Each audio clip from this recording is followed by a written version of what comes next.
Bismillahirrahmanirrahim. Assalamualaikum warahmatullahi wabarakatuh. Innal hamdalillahi wahdahu sadaqa wa'dahu wa nasara 'abdahu wa 'azza jundahu wa hazama al-ahzaba wahdahu.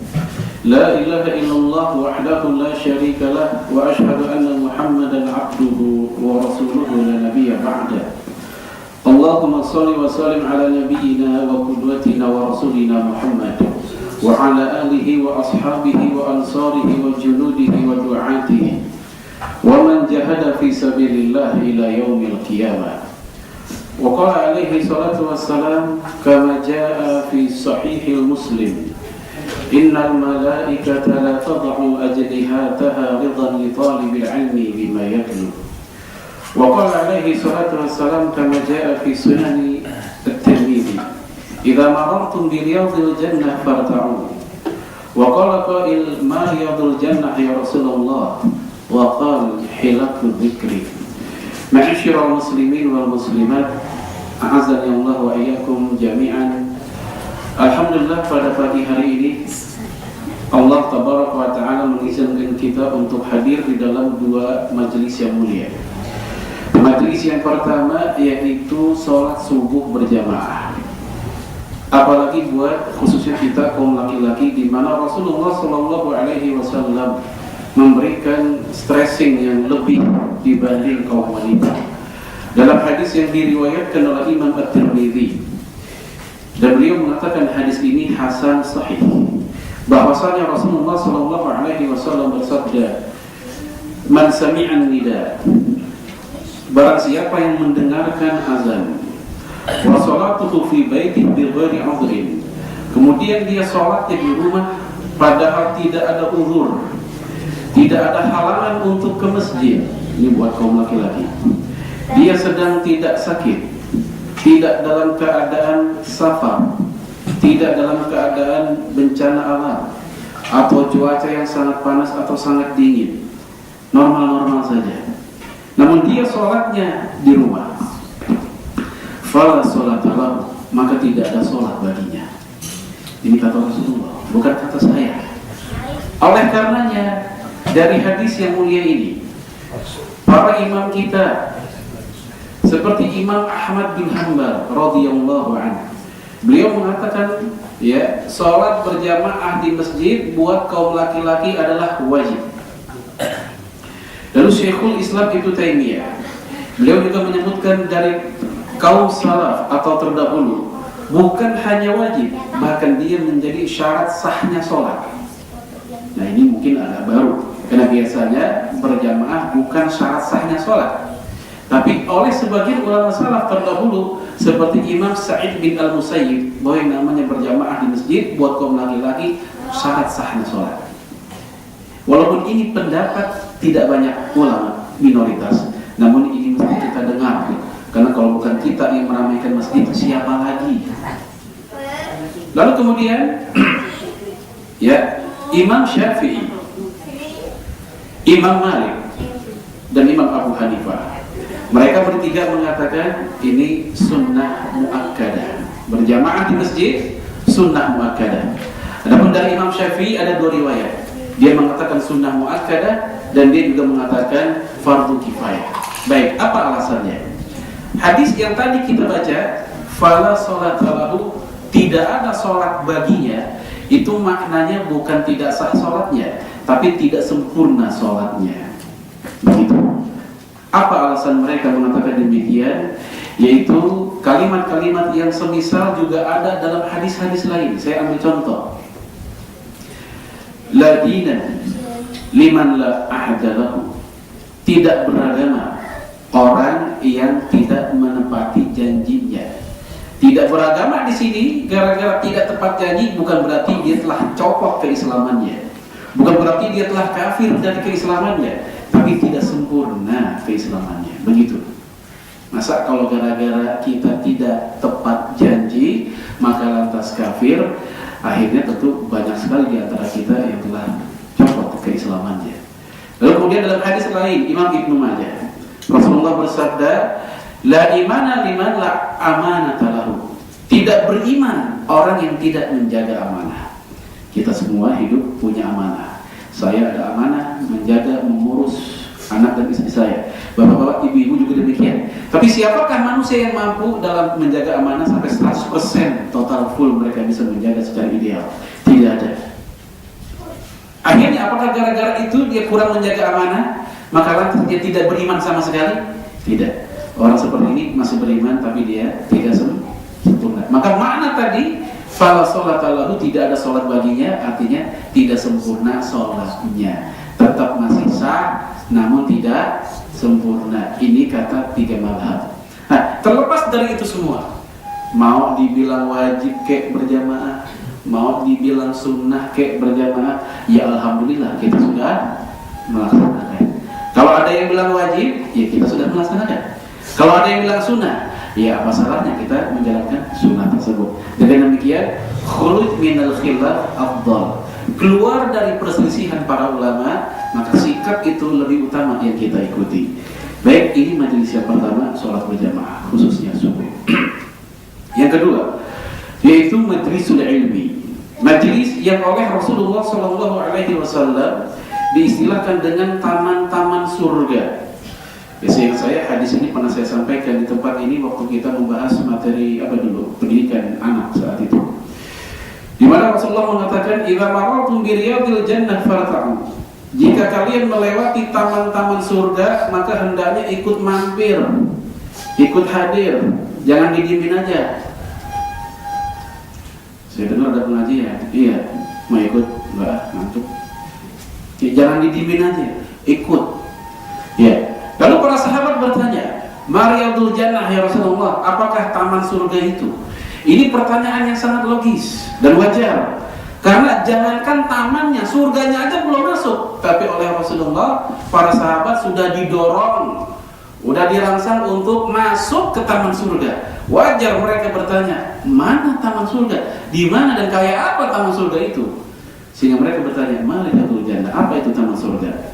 Ternyata di luar dugaan mereka. Rasulullah menjawab, taman surga itu halaqu dzikri, halaqah zikir, majelis zikir. Dan apakah majelis zikir itu? Imam An-Nawawi di dalam kitab Al-Adhkar, beliau mengutip dari Imam Amir Asy-Sya'bi rahimahullah. Imam Amir Asy-Sya'bi mengatakan bahwa yang dimaksud taman-taman surga atau hilaqu zikri tadi, halaqah zikir, yaitu majelis yang di dalamnya dibahas tentang Al-Quran, yang di dalamnya dibahas tentang As-Sunnah, dan juga di dalamnya dibahas tentang muamalah di antara manusia dan yang semisalnya. Ini kata Imam Amir Asy-Sya'bi. Lalu kata Imam Nawawi, dia menambahkan majelis zikir juga di dalamnya majelis yang diungkapkan, dikeluarkan kalimat-kalimat zikir yang sudah ma'ruf, yang sudah kita kenal. Itu juga majelis zikir. Baik, dan hari ini, pagi hari ini kita masuk ke dalam 2 majelis itu, yaitu sholat subuh berjamaah dan taman-taman surga. Walaupun kita surganya udah belum masuk, tapi alhamdulillah kita udah nyicipin taman surga. Ya, kipasnya emang sih kurang kencang, tapi taman surga juga ini. Yaitu kita sudah bermajelis dalam halaqah zikir. Baik. Lalu kemudian hal ini bukan halangan buat kaum wanita. Kan di masjid nih. Karena ada sebagian orang yang memberikan semacam warning, peringatan untuk kaum wanita, ya, untuk jangan sering-sering ke masjid karena khawatir terjadi fitnah dan seterusnya. Rasulullah SAW berkata untuk kita kaum laki-laki, apa kata Nabi? La tamna'u ima Allah masajidallah. Jangan kalian larang hamba-hamba Allah yang perempuan untuk menghadiri masjid, untuk datang ke masjid. Ya, ini lagi haid misalnya, ini gimana ya? Mau dengar pengajian tapi lagi haid, ngandelin suara mic kresek-kresek, kagak jelas ngomong apa, kita salah tangkap. Ya, yang pakai clip ngerekam suaranya juga kurang tapi kencang, pelan. Akhirnya gimana ini? Akhirnya dia bertentangan, datang apa enggak. Nah, oleh karenanya dalam memahami masalah, saya ambil contoh, apakah orang haid boleh masuk ke masjid? Dibutuhkan apa? Ilmu. Oleh karena itu majelis ilmu dan menghormati orang yang hadir di dalamnya dan menghormati orang yang menjadi ahli ilmunya. Ini bagian dari tuntutan syariat Islam. Dan Rasulullah SAW menyebutkan dalam hadis riwayat Imam Ahmad dan disahihkan oleh Al-Albani bahwa apa yang kita lakukan ini dalam rangka keluar dari zona laknatnya dunia. Nabi mengatakan ad-dunya mal'unatun wa mal'unun ma fiha illa dzikrullah wa mawala wa 'aliman wa muta'alliman. Dunia itu terlaknat dan terlaknat semua isi dunia kecuali orang yang berzikir kepada Allah. Nah, hari ini, pagi hari ini kita sedang berzikir kepada Allah dan kita telah keluar dari zona laknat di dunia itu. Wa mawalah, dan orang-orang yang mendukung zikir walaupun dia nggak hadir, tapi dia ikut nyetel handicap, ikut ngebantuin ngeberesin apa nih karpetnya, walaupun dia kagak sempet dateng. Pas lagi ada materi perutnya mulus, dia kebelet lama banget sejam baru keluar. Ya, tapi dia termasuk wa mawala, ikut ngebantu orang zikir. Ini masuk juga keluar dari zona laknatnya dunia. Wa aliman, orang yang berilmu. Wa muta'alliman, dan si penuntut ilmunya juga demikian. Dia keluar dari zona laknatnya dunia.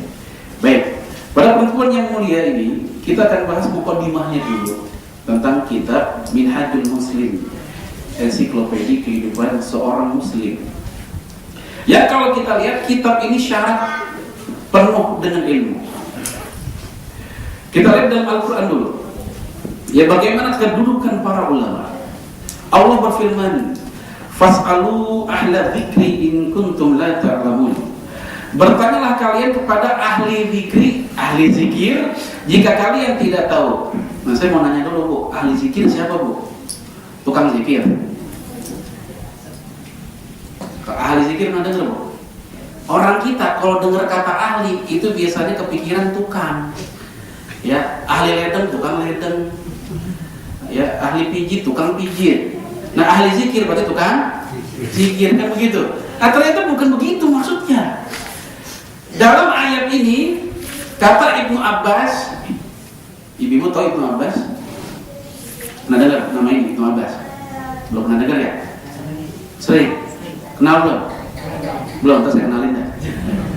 Ibnu Abbas, dia sahabat Nabi. Ya, misan. Apa misan? Sepupu Rasul, anak dari Abbas bin Abdul Muthalib. Nah, Ibnu Abbas ini waktu Nabi meninggal, dia masih anak-anak, umurnya antara 15 sampai 12 tahun. Walaupun dia masih anak-anak, ya, pada masa sahabat dia dijuluki Al-Hibru Hadhil Ummah, tintaknya umat ini, karena dia orang yang luas ilmunya. Kadang dia juga digelari Al-Bahru, lautan. Dan secara khusus Nabi pernah doa untuk Ibnu Abbas, Allahumma faqihu fiddin wa 'allimhu ta'wil. Ya Allah, faqihkanlah, ngertikanlah dia, fahamkanlah dia ilmu agama dan takwil Quran. Nah, Ibnu Abbas berkata tentang ayat tadi, fas'alu ahla dzikri in kuntum la ta'lamun. Bertanyalah kalian kepada ahli ilmu jika kalian tidak tahu. Siapakah ahli ilmu? Ahli zikri ini, ya, Ibnu Abbas mengatakan ahlul Quran wa khassatuhu. Ahlul Quran, dan dia diistimewakan. Ahlul Quran wal ulama, ahlul Quran dan juga ulama, wa maknaha mutaqarrib, dan makna keduanya berdekatan. Ahlinya Al-Quran dan siapa tadi? Para ulama. Jadi kita diperintahkan untuk bertanya kepada para ulama jika urusan ini agama. Karena jika urusan agama misalnya diberikan kepada yang bukan ahlinya, ya tunggulah kehancurannya. Bukan hanya urusan agama, yang lain juga. Jika saya mengaku seorang dokter, seumur-umur belum pernah kuliah di kedokteran, saya buka praktek dokter, pasang pelangnya.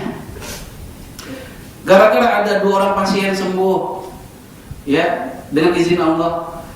Lalu banyak orang berbondong-bondong, sebulan, 2 bulan, masih bertahan kebohongan saya. Padahal saya bukan dokter sebenarnya. Tapi saya mau nanya, sampai berapa lama kira-kira saya mampu mempertahankan kebohongan saya? Suatu saat saya akan ketahuan bahwa saya bukan seorang dokter, bukan ahlinya. Hingga akhirnya terjadilah malpraktek. Dan Nabi mengatakan, idza wusilal amru ila ghairi ahli fantaziru sa'ah.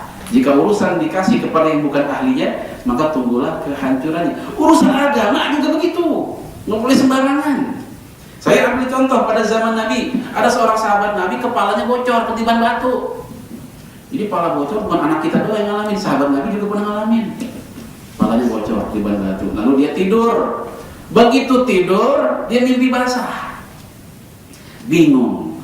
Ini bagaimana caranya dia bebas dari hadas besar, ya, sementara jidatnya bocor. Kalau mandi khawatir pendarahan. Kalau nggak mandi khawatir nggak sah. Bingung dia. Maka dia datang ke masjid, bertemu dengan kumpulan para sahabat Nabi. Dia bertanya, apakah bagi saya ada kewajiban lain selain mandi? Ada cara lain nggak selain mandi? Ya, kepala saya pendarahan, saya mimpi basah, saya ingin mensucikan diri saya. Ada nggak cara lain? Ternyata para sahabat yang ngumpul menjawab tidak ada cara lain. Wajib bagi dia tetap untuk mandi. Maka akhirnya dia pun mandi.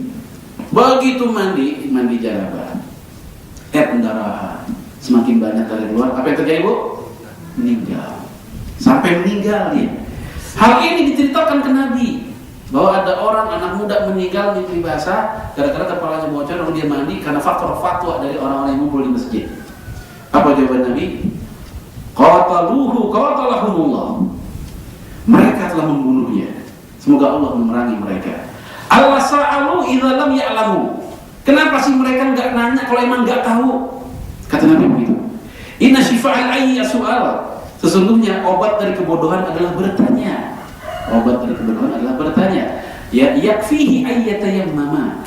Cukup bagi orang itu bertayamum saja. Itu Bu, tayamum aja.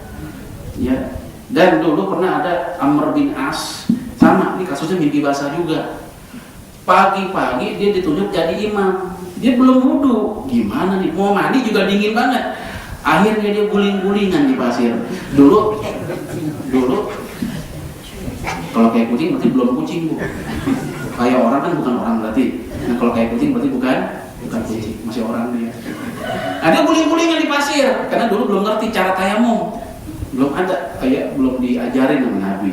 Lalu hal ini diketahui oleh Nabi. Nah, ba'da salat Nabi nanya, negor. Tadi orang-orang cerita, katanya kamu belum mandi wajib, udah berani jadi imam. Katanya habis mimpi basah.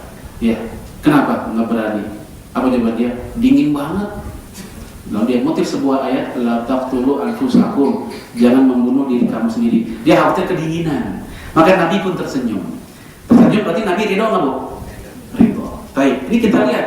Maka dari kisah tadi menunjukkan yang namanya ilmu identik dengan keselamatan, yang namanya kebodohan identik dengan kebinasaan. Maka kata Nabi, ya inna shifa'al ayyi as-su'al. Obat dari kebodohan adalah bertanya. Dan kepada siapa nanyanya? Kepada yang ahlinya. Maka Nabi katakan, idza usidal ahli ila ghairi ahli fatasulusan. Dan jika urusan dikasih kepada yang bukan ahli itu pula kacau. Maka Rasulullah SAW juga memberikan warning, peringatan buat kita semua. Semakin hari ulama semakin dikit. Nabi bilang dalam hadis Sahih Bukhari, innallaha la yantazi'u ilma intiza'an. Allah itu tidak akan menghapuskan ilmu secara begitu aja. Ya, dihapus begitu aja enggak. Ya walakin yantazi'uhu biqabdil ulama. Tapi Allah menghapuskan ilmu dengan cara mewafatkan para ulama. Coba zaman sekarang ada nggak ulama yang sekali berlagi kayak Muhammad Nasir atau Buya Hamka di Indonesia? Zaman sekarang udah nggak lagi kita dengar Muhammad Nasir ya diangkat jadi sekjen Robitoh Alam Islami di tingkat dunia. Tidak ada lagi tokoh Indonesia yang seperti itu. Jadi dengan cara diwafatkan para ulama, hatta lam yubqi aliman, kata Nabi, sampai seorang alim, seorang ulama enggak nyisa lagi. Wasu'ilu ru'usan juhala, sehingga tempat bertanyanya umat, tempat bertanyanya mereka ru'usan juhala, tokoh-tokoh yang bodoh.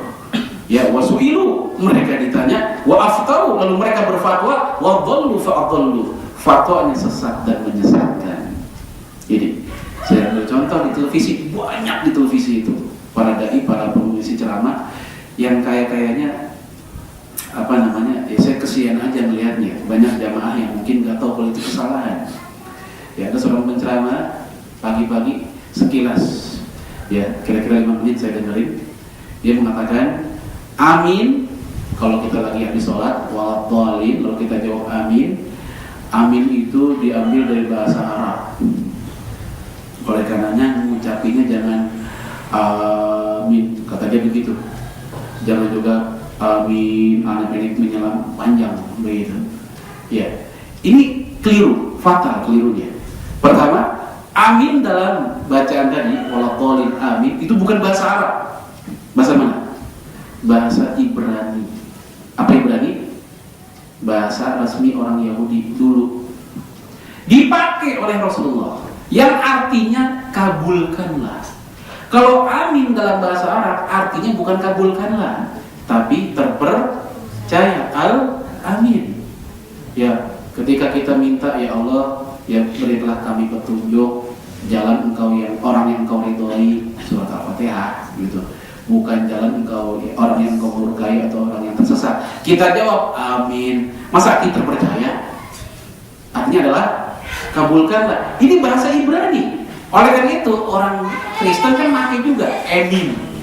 Orang Yahudi pakai juga amin. Dia bilang ini bahasa Arab. Nah karena ini bahasa Ibrani, bahasa Yahudi, nggak kenal panjang pendek.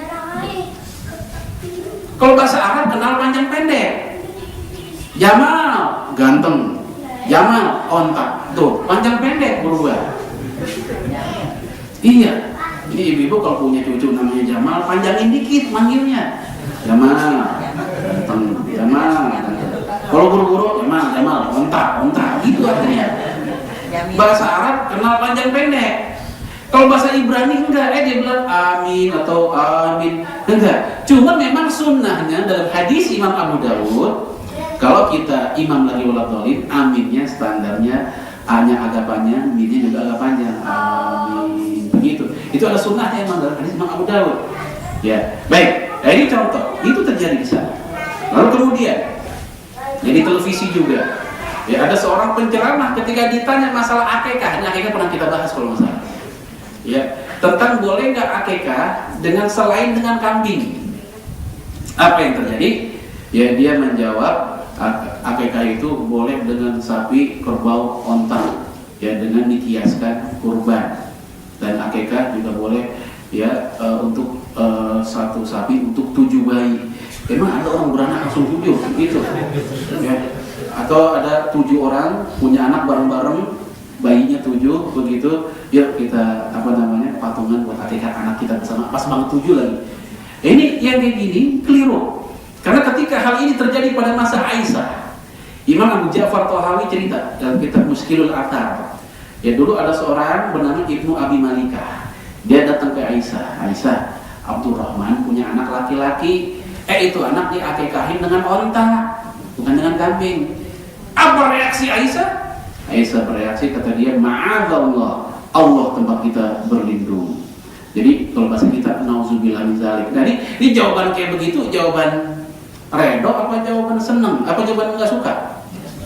Enggak suka, nolak Aisyah. Lalu kata Aisyah, walakin kama qala alaihi salatu wassalam yakfihi syatani mukafiatani, kata Aisyah.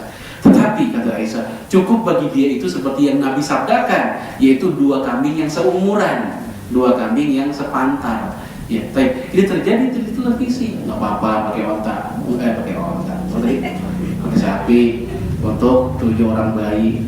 Emang siapa yang lahir langsung umrah 7 bayi?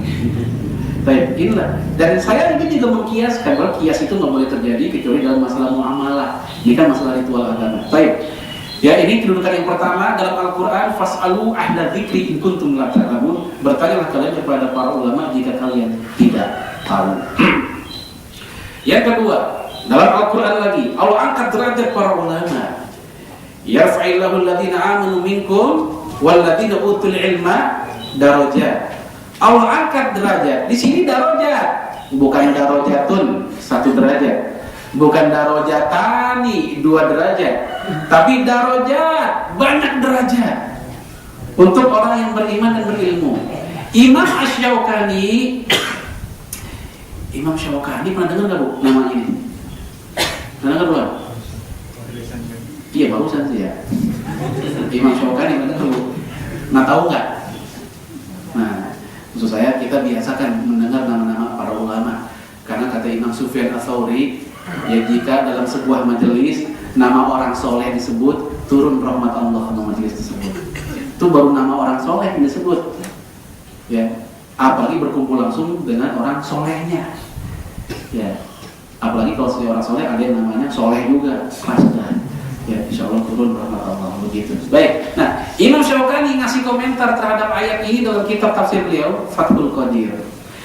Jadi orang yang beriman Allah angkat derajatnya, orang yang berilmu Allah angkat derajatnya.